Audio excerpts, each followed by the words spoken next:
It wouldn't be a successful year of Danerade uploads without the yearly mobile game video. Jetpack Joyride is up there alongside the all-time classics. Cut the Rope, Where's My Water, Doodle Jump. This one does not count, it originally came out on PC first. Jetpack Joyride is just like other classic mobile games released at the time. They're primarily associated with the early 2010s and are stuck in the past with people's nostalgia. Culturally speaking, these games become more of a relic and distant memory than anything else. I'll be giving Jetpack Joyride the same analysis as the ones that I've covered before. Does Jetpack Joyride stand the test of time? And arguably most interesting, how have the developers changed the game since I've last played it? The makers behind Jetpack Joyride are behind titles you've likely heard before.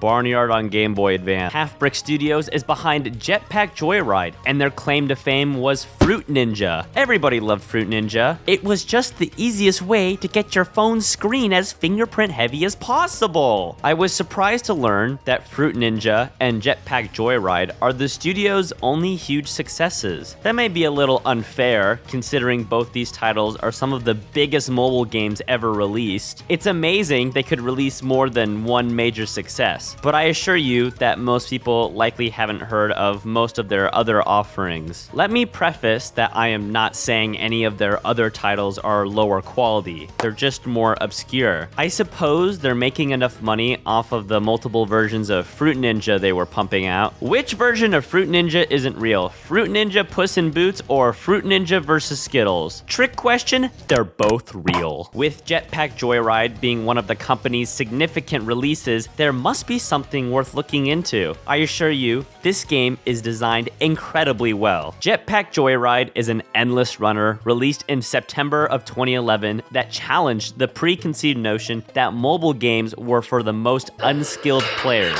Compared to Fruit Ninja, Jetpack Joyride was much more complex and struck that extremely difficult balance to appeal to casual and hardcore gamers. Not only that, but Jetpack Joyride also distinguishes itself from most other endless runners on mobile. For one, the landscape orientation. Unlike a portrait experience where it's trying to see what's in front of you in a 3D space, here it's simply avoiding things coming right to left. Second, I'd like to draw your attention to that art style. Pixel art is nothing new, especially in the last decade. However, Jetpack Joyride goes for a clean Sega Genesis inspired look that sets itself apart from other pixel art styles on mobile, such as, the Flappy Golf title screen. It visually stands out from its competitors, but hasn't aged the best. Not that any of the art is sloppy per se, but as screens have gotten bigger and with higher pixel counts, the game's assets look washed out. The game's engine is likely old, and adequately scaling the art to HD screens isn't worth the investment. This is further supported by the on-screen text rendered in crisp HD, while the pixel art differs in its visual fidelity. Alright, Danerade, this is a video game, and how is the gameplay in this video game?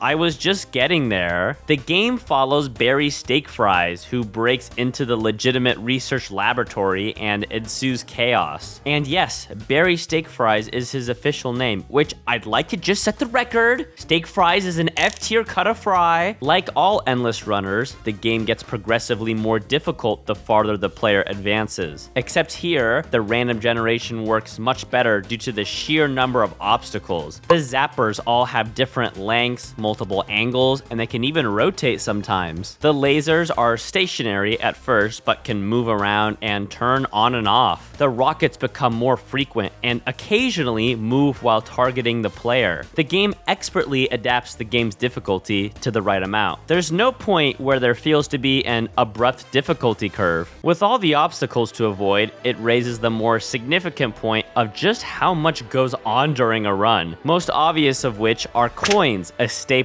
of the genre. It's as addicting as it's ever been to collect them. In addition, power-ups move around the stage, and it's advantageous to grab them even with a lot going on. An example is the Cash Dash, represented by a golden coin, which will spawn a line of coins that ends in a flurry of cash flying around. Coins fuel the economy in this game, which we'll get into shortly, and this is a fun and satisfying satisfying way to get even more. There are a few other unlockable power-ups, like boosts and shields. A constant in every level is spin tokens, which grant access to the final spin. This roulette houses extra goodies, including cash, additional distance to your run, or even the elusive extra life. The power-ups and spin tokens, in a genius way, add a layer of strategy and intensity. They move at different speeds when they spawn and aren't very predictable. This forces players to move around the stage more frantically and consider other variables than just avoiding obstacles. It can cause close encounters that result in greater success or quicker death. Sometimes you'll collect a spin token easily, while other times you'll dance around zappers closer than you may be comfortable with. But the rewards, in my opinion, are worth the risk and give players an incentive to take those risks. To reiterate, such rewards include gaining an extra life, collecting more coins, or even accessing various food options that are easy to prepare. What? That isn't a reward? Then what are the avenues someone could come in possession of such nutritious and well-made food? Well, I'm glad you asked past me who wrote this script, because all those problems and more can be solved with today's video sponsor, Factor. Factor provides convenient, fresh, never frozen, dietitian-approved meals crafted by chefs. All of this simply gets shipped right to your doorstep. I've been trying to increase my protein intake and finally move past the skinny volleyball arms I've had all my life. I make a lot of shakes, but they get stale and boring real fast. Plus, eating a nice, freshly crafted meal just sounds like a better idea. Factor makes the meal prepping process super easy. All meals are kept in the fridge, ready for use whenever. Simply heat your meal, which can be done in as little as 2 minutes. As a bonus, Factor sent me these summer refreshers, watermelon lime and mint lemonade. This was really good, and I like knowing it has a simple ingredient list. I tried the black pepper and sage pork chop, and it was really impressive. It not only looked good, especially the meat itself, but it was also tasty and brimming with flavor. Head to factor75.com or click the link below and use code Danerade50 to get 50% off your first Factor box and 20% off your next month of orders. That's code Danerade50 at factor75.com to get 50% off your first box, plus 20% off your next month of orders. Another addition found in regular gameplay is the loosely titled Vehicles. With that title, you might think more along the lines of cars and trucks. Dragon. All these different vehicles are a ton of fun, and they're so wacky that no other game can take claim to Flappy Bird ripoff. My favorite as a kid was the crazy freaking teleporter, not just for the name alone, but for how cool the concept was. Now, there are brand new and fully featured vehicles that you have to pay for, $4.99 in fact. Seeing as though I spend my money wisely, it makes complete sense that I skipped these and don't know how they work.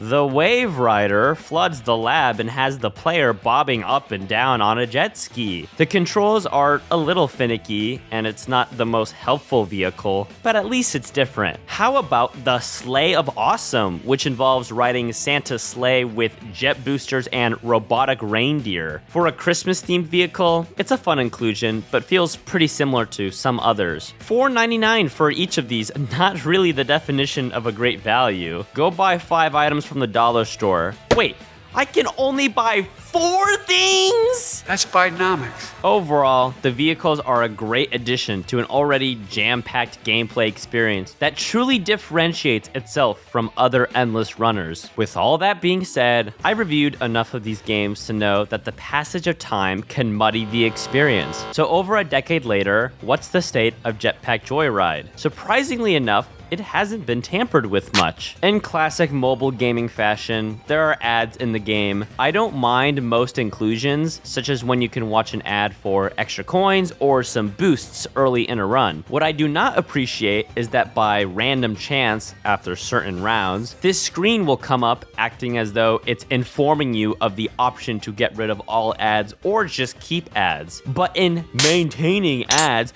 it just directs you to a forced ad. And even with the option optional advertisements, it still feels like I'm cheesing the system pretty hard and using this giant vehicle that's overpowered. I haven't mentioned what the coins are used for. There is a boatload of different items to purchase in the shops. If you want to flat out buy coins, that's an option. Though earning coins in regular gameplay is pretty generous. Most of the game's optional purchases are cosmetics. Different outfits are for the vehicles, jetpacks, and skins for Barry. I've gone on record saying that I don't mind cosmetics being sold, and they've kept adding to it over the years. This isn't a new addition influenced by Fortnite, for example.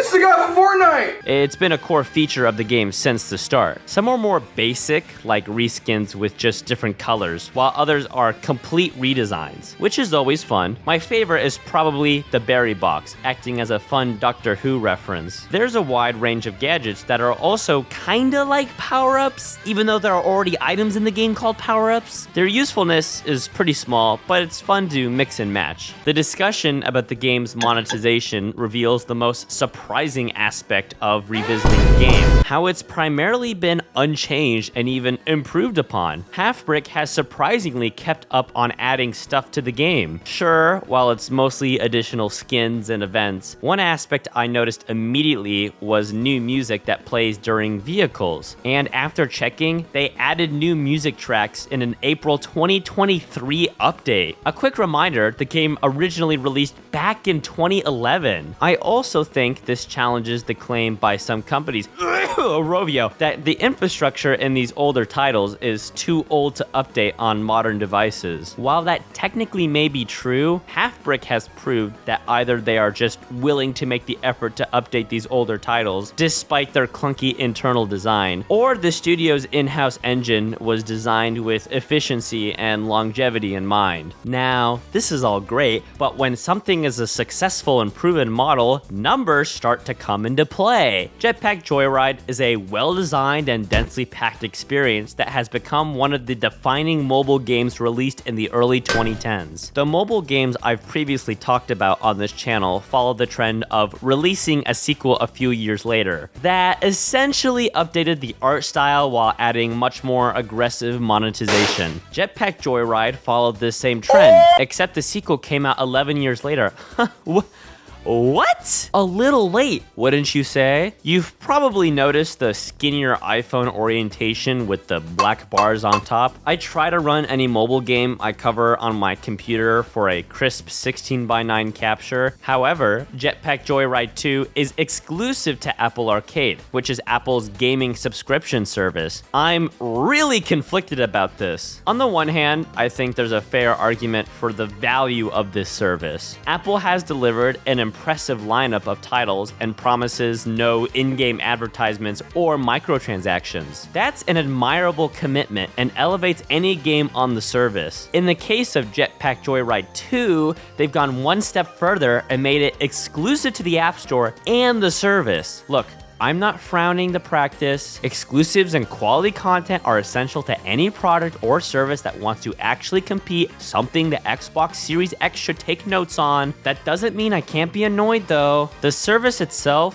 to my memory, is $5. No! I still caved, but you'll unfortunately have to watch footage natively off my iPhone. With such a large release gap from the original game, how does Jetpack Joyride 2 differentiate itself from its predecessor, and what does it bring new to the table? I'll start with the obvious, as I usually do with talking about these mobile game sequels. The art style. I don't see much to complain about. It has a Saturday morning cartoon look, and even mirrors the original game's animated trailers quite well. While it would have been cool if they had gone for an HD 2D look, respecting the original's retro feel, everything here is modern, clean, and nicely drawn. What came as a nice surprise was the writing. These small cutscenes play out as you progress through the game. They're short and to the point, not wasting the player's time. Interestingly, the interaction between the characters is very self-referential and tongue-in-cheek. Arguably most shocking of all is the main antagonist saying, "Damn." Damn! I thought this was a children's game! Hey Craig, are you helping me or are you my enemy? I wonder the same. The biggest thing to note with these cutscenes is randomly this girl version of Barry shows up and holy Christ, they added the classic Calvinistic doctrine reference of sex appeal. Two significant gameplay changes differentiate the sequel from the original. The first is that this game technically isn't an endless runner, but is split into multiple levels that progressively add more features. Many have criticized this change, but I really like this approach. For the type of game they're going for, where Barry goes through tangible progress with a story to tell, this structure presents a different yet familiar experience. The second major change is how Barry now wields a gun. Robots are introduced as hazards/enemies to be shot at. The addition of weapons in levels and the change in level format shifts the genre of this game from an endless runner to a side-scrolling shooter, similar to Gradius. A new approach like this adjusts players' strategy and thinking going into levels. Surviving for an extended period is important, but so is managing a new health bar. You don't instantly get killed from one hit now. The damage dealt to enemies and how quickly they can be killed presents new challenges. The health and damage output can be upgraded in the main menu. Speaking of which, there's a lot to unpack here. The player's loadout, max health, damage dealt can be upgraded through the in-game coins and much more effectively in the unlockable cores, which are what these cube things are below. The cores substantially upgrade everything mentioned and your score. The score has replaced the distance traveled. It's a similar concept, except the score speed increases through upgrades. I do not like this system. For one, the game structure incentivizes players to wait to unlock these cores as it massively upgrades your health and attack all at once. More important is how the cores upgrade your score. There are moments when the score required to complete a level is so high that it becomes brutally difficult to complete certain levels. Additionally, cores are unlocked through the experience road. This is to say, there is XP in this game, and if your profile isn't a high enough level, no cores for you. Here's how the progression in this game works. Unlock core. Breeze through a few levels. Moderate difficulty. Levels become near impossible. Grind side content. Upgrade the core. And repeat. While this isn't a terrible system, it incentivizes players to avoid the campaign and focus more on the side content. And I'm assuming that as the game goes on, this problem only becomes worse. So what else is there to work toward? Returning to that main menu, many elements from the original game carry over. Missions are back, and they reward more than just coins and are a good way to accumulate resources. Gadgets return, now called badges, and provide enhancements. Cosmetics are also here and are unchanged from the first game. New to the series are power-ups. There are different weapon types that can be used temporarily during runs. My one issue is that you can't select specific powered-up weapons to appear, so as you unlock more, it becomes a random chance of what appears in a run. You also upgrade them through a luck-based gacha system. Oh joy, my favorite! If the regular level-based progression isn't your thing, the game provides a surprising amount of side content that remixes the regular Jetpack Joyride formula. There's the arcade, which cycles through different minigames with a specific theme and objective. It's just about getting a high score. Challenges act as alternative objectives that emphasize a certain component of the game. Finally, and probably my favorite, endless. I mean, this is just classic Jetpack Joyride gameplay. If you don't like the level-based structure, I recommend playing the endless mode. It gives you a taste of the new art style, features, and mechanics while retaining the endless runner formula of the original. Now, with all these new features, man, the game doesn't explain this to you well. It's not hard to grasp or understand, but early on in the game, it throws this all onto the player. There are even other features I didn't go over. Sticker album, anyone? It's a lot to process all at once. Jetpack Joyride 2 differentiates itself from its predecessor by embracing a linear level structure